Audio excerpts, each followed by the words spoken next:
as photographers, it's relatively straightforward for us to take a picture of something, but it's a lot harder to take a picture about something. But it's the about pictures which, generally speaking, are a lot more interesting.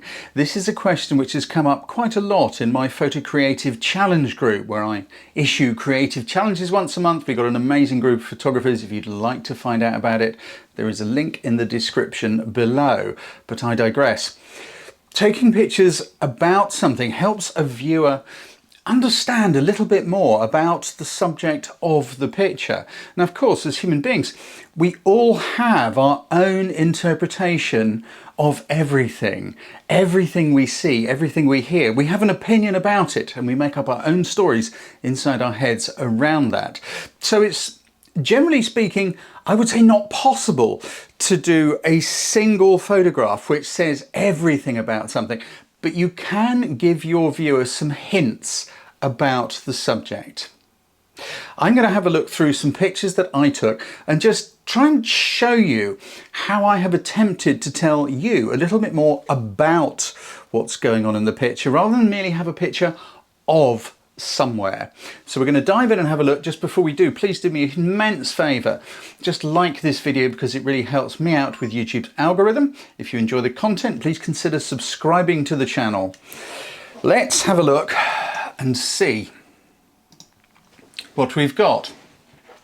For example, right here in Morocco, all of these pictures were taken on my travel photography workshop, which happens in Morocco. It's coming up fairly soon. If you'd like information about that, there is a link popping up above me right now. Go and check it out. You'll love it if you want to learn more about taking pictures that are about something. So these two guys, they were stood in the street. So this is just a picture, but it doesn't say very much about them.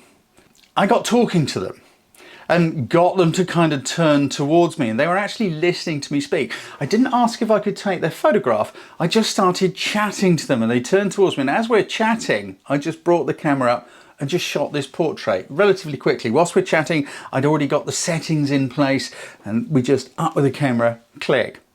Now, I think this says a little bit more about those two than that one, purely because these are just two random guys in the street not paying attention. Suddenly, we have got engagement with the subject. The subject is engaging with the audience. So I feel this is a little bit more powerful than the first one. But then moving on as the conversation went on, and I took several more pictures, and one of them was walking around, and this is actually my favourite, because I think this says a little bit more about the personalities of the people in the picture. So the guy in white, he's just like, no, just cool off with the pictures, just stop it. And he was actually joking and laughing about, but he's kind of going like that. Whereas look at the guy at the background who's smiling and looking at his colleague or friend or whatever he may be. We're saying a little bit more about the personalities of these two guys in this next image. This is on a back street. So what do you think this guy is doing? What do you think he does? Where do you think he is?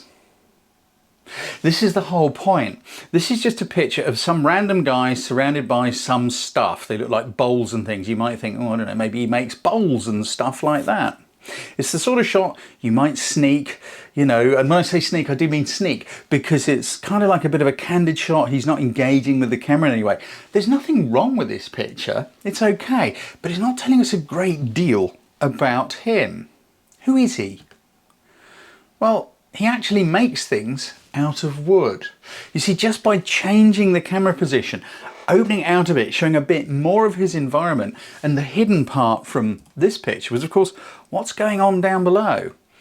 Well, he was operating a lathe with his foot whilst turning these beautifully made little pieces of wood. There's a couple of logs either side. You know, these are his raw materials, his tools, the vise over here on this other log sitting there. We're saying a little bit more about who this guy is and what he does. You could come back further out as well.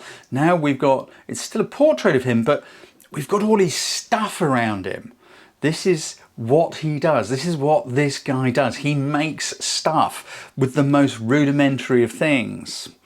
Now, of course, to tell a picture, to tell a story about something, it is much, much better if you can have a series of pictures. But if you strive to do it in just one picture and you still get a little series of pictures, then you're going to really nail it when you come back from somewhere exciting. And instead of people going, oh no, Mike's back from his holiday, he's going to show us his pictures, they'll actually be interested. Because also less is more. You're much better to have 3 pictures that are engaging and interesting than 100 that are just boring and repetitious. Now, if you were going to do the series here, then I would say a close-up could work really, really well. So here's his foot, you know, and the little chips of wood spinning off as he is actually making something. Again, here we have a place. Now, we can tell a little bit about this place just from this picture. If it was merely a shot of the sun and the minaret of the mosque there, and possibly those birds, it's a nice picture. But by including some of the environment, we can see that, hey, this is a busy place. This is probably in a city. We're giving the viewer some little hints, some ideas as to what this place actually is, what is going on. It's a busy place. Obviously, it's dusk. Now, you can't order birds, but you can wait. This is a huge part of photography, is being patient and also being completely present to your surroundings. What is going on? Don't just sort of look around and talk to everyone and go, oh, and click, oh, I've taken a picture of the mosque and the sunset. Watch and wait. Just like with the guy, the wood carver, it was a case of engaging him, having a conversation, getting to know the man a little bit, being friendly, being open of yourself, because when you open your heart to others, it is an automatic reaction that they will open their heart to you. Sure, there will be some exceptions, but there's no harm in trying. Now, if you have a confidence issue with that, there's only one way to overcome confidence issues, and that is to become resilient. How do you do that? You do something you find a little scary, something you're uncomfortable with, something that makes you a bit, oh, I'm not sure I want to do this, but you do it. And once you've stepped over your own scary line, only a little bit, and realised you survived and actually possibly got a result from it, that is when you're going to go, wow, and your confidence has just grown a little bit. And then you find the next line and you just step over it a little bit. This is how you grow confidence. Again, I digress. So we've got a great shot here of what's going on in this location. We're saying something about it. You can't order birds, no, but you can be aware of your surroundings, be present and wait and see what happens. Now, I had noticed those birds swooping around and all the rest of it, and each time I was looking in a different direction, the birds swooped somewhere else. So I took this shot without the birds, but then also I waited, and I was lucky. They came back in. But you've got to be present. You've got to pay attention. Another way of approaching this, to say a little bit more about this place, is stealing other people's photos over their shoulder. Everybody's in interesting places where it's busy and they've got their phones up. If you can just get over someone's shoulder and just photograph the back of their screen. Now, I couldn't actually see the minaret, the mosque in the background, and I wish I could, but I couldn't. I couldn't get into that position and still get a nice clean shot of this guy's screen. So I just quickly just sort of click and just took it from where I was. We don't need to see the mosque because it's in his picture. But we're again saying a little bit more about the place because, hey, people come here, people obviously take pictures. It must be an interesting place. Maybe a lot of tourists come here. We're just giving our viewer some hints and ideas as to what the place is like. This lady. She was making us tea in a Berber village up in the Atlas Mountains. Really nice lady. It's not a bad portrait of her pouring water into a kettle. But it doesn't say much about her environment. It gives us some hints. Look at the background. Look at the sort of stucco wall. We can see we're in quite a rural place. Look at the rug, the mat that she's sitting on. The glasses, the tea. We're getting some little hints, little ideas. But if you can include more of the room, then so much the better. Now, I'd taken this shot and then I moved back to try and capture more of her environment because it was interesting when something happened, and this is just luck, as I moved back, somebody opened up the wood stove, the wood burning oven or whatever it may be, chucked a couple of logs in, and suddenly a little bit of smoke came out into the room. Now I moved back further here purely because I did remember to take a teaching image. Look at the roof, look up here, look at all these little holes in the roof. Sunlight is streaming in through some of them, and it just brought that little bit of smoke to life. So this is an overview of the environment. Now we can start to use these things. This isn't the best of the shots, in my opinion. Please comment below about all of these. Tell me which ones your favorites are. By moving, by lining myself up, I caught her face just kind of in between two of these shafts. You see, look here, this kind of shaft here, and I don't remember which one I used. It was probably this one because the beams are stronger. So all I've got to do to move her face in there is move myself to the right. And then I did zoom in just a tiny bit so that I could capture more of her just framed with these pieces of light coming through the smoke. It was fading a little bit, and I just tried another aspect. It's okay, always try things, you know. Shoot one, don't keep shooting. You shoot, or you've shot one, check it in the back, make sure it's sharp, make sure everything's good, right, move on, try a different way of doing it, because it's through exploring we can find ways to take pictures about something. And then again, I quite like the thought of using just the edge of one of these shafts of light as a strong diagonal in the corner and letting her sit in the shadows. Same lady, standing outside her door just under an overhang so the sunlight wasn't striking her face, because that would have ruined it. Light is king. Again, it's a nice portrait of this lady, but it doesn't tell us a great deal about where she is. So by shooting it horizontally and including a little bit of the door frames, I think we're giving the viewer a little bit more of a clue. We're also holding her nicely in the picture. She's framed against that doorway. This guy, who is a guide, he's a guide at one of the caravanseries we visit on the travel photography workshop. I thought he's got an interesting face. I like the background, and you know, you make friends with people. This is important, photographers. Make friends with people. Now I'm going to come to some stuff if you're not someone who likes photographing people in a minute. Hold on. So I kind of liked his face. I quite like the light. I like this peculiar sort of a background. But again, by hanging around, I managed to get something better, which I think says a little bit more about where is this guy. All we've got here is a portrait. It's a nice portrait, nothing wrong with the picture, of a guy against a curious background. But let's face it, you could probably buy a studio background like that. This is the background. Look at the background. You can see where he was. But by coming back out a little bit, we can now say more about this person. He's in a really curious environment. Now the light is playing ball, light is king, light always is, but this is about saying things about. So this guy was sort of more into the shadows at one side to his left. That's my right, this area over here. Now he moved out a little bit, and as he moved, he stood under, there's a light source, look, up there, as well as this one here, there's one up there. There's light coming straight down. Now that straight down light, that's going to cause horrible black eyes, black shadows, and because he's got really dark skin, his eyes will just disappear into two black holes. Not a good look. So as we're talking, I just went, hey, look up there. And he just sort of got the idea and looked up there, click. So he's beautifully lit, but the environment is more interesting, it's more intriguing, it's telling us people a little bit more about this man. Well, maybe it isn't. Maybe it's actually asking more of a question about this man. But I think you'll agree it's possibly a bit more interesting than just this one. It's a nice enough portrait, but Our friend, if you've been around my stuff, you've probably seen this wonderful girl. It's a portrait. She lives in a cave up on the side of a gorge with her mum and young kids.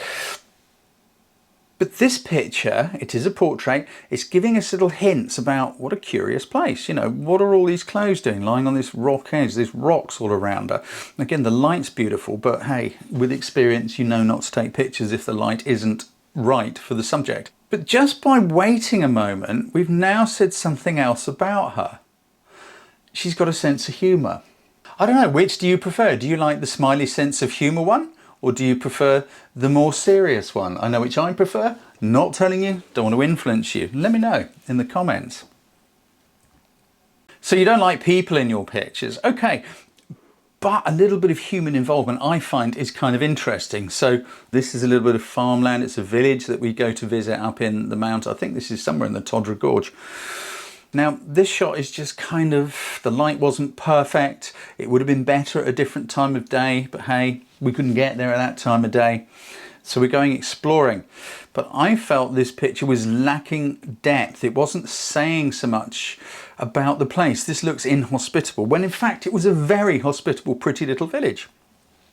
So just by walking up the path a little further and then including this beautiful, pretty little wooden railing, we're saying more about this gorge. It's not as inhospitable as you think. This is inhospitable and unfriendly. This is welcoming. We've just included a tiny little bit of civilization. Also, we've got these great shadows going on. We're saying a little bit more about this valley. People live here, and wow, that looks quite a nice place to sort of stand and drink coffee. And there was indeed a little cafe around the corner. We did come back here and drink coffee. To me, this picture is just a little bit sterile. It's just sand dunes. But by turning a few degrees to the left, there was another little troop of camels. Now I think we're saying a little bit more. There are many little clues here about this place. Look at all the tyre tracks. People come here. This isn't a total wilderness. It is a wilderness, but people still come here and do things. And I think just having those few camels a little bit more prominent in the foreground, it's just helped. You could say there's a bit of life here too. In fact, I think this is really interesting. I love the shapes and the curves and the textures. And just by including this little tuft of grass, we're also telling people it's not completely barren. We're giving people hints and clues as to what this place is like. We're saying a little bit more about it. And finally, this is a camp where we stay down there in the desert. These are beautiful, these things. They've got central heating in them because it's cold in the desert at night, and big comfy beds and ensuite showers and stuff. It's a nice picture, but we're not saying so much about it. What does it feel like to be there? Whereas just stepping inside the tent to my right and shooting out of it, we're now using the mat, with, you know, the welcome mat where you come in, and the awnings of the tent to sort of give a feeling of shelter, of shade. We're saying a little bit about this place. The sun is glaring down and it's harsh. We can see that in both of these shots. But here we're giving a feeling of maybe security, maybe safety, maybe of shade. Now I hope you found some of that useful in trying to figure out how you take a picture about something rather than merely of something. It is not an easy thing to do. It takes concentration and it takes time. You have to give yourself the luxury of time. That often means giving yourself the luxury of being on your own for a while. I can't manage that for you. What I can manage for you is how to take great photos. If you are confused by your camera, such as settings and light and composition, then you can't be present to your surroundings because all of your brain space is taken up in trying to figure out the camera. Have a look at my Masterclass in Photography online course. Click the little thing popping out up here. That will give you all the answers you need. You can even try it for free. Just look down the page, you can get a free sample. It is 100% refund guaranteed if you don't find it to be of value. But I have many, many hundreds of 5-star reviews on Trustpilot for it, so I think it will be. So there we go. When you go out shooting, strive to take a picture about something rather than merely of something. I wish you well.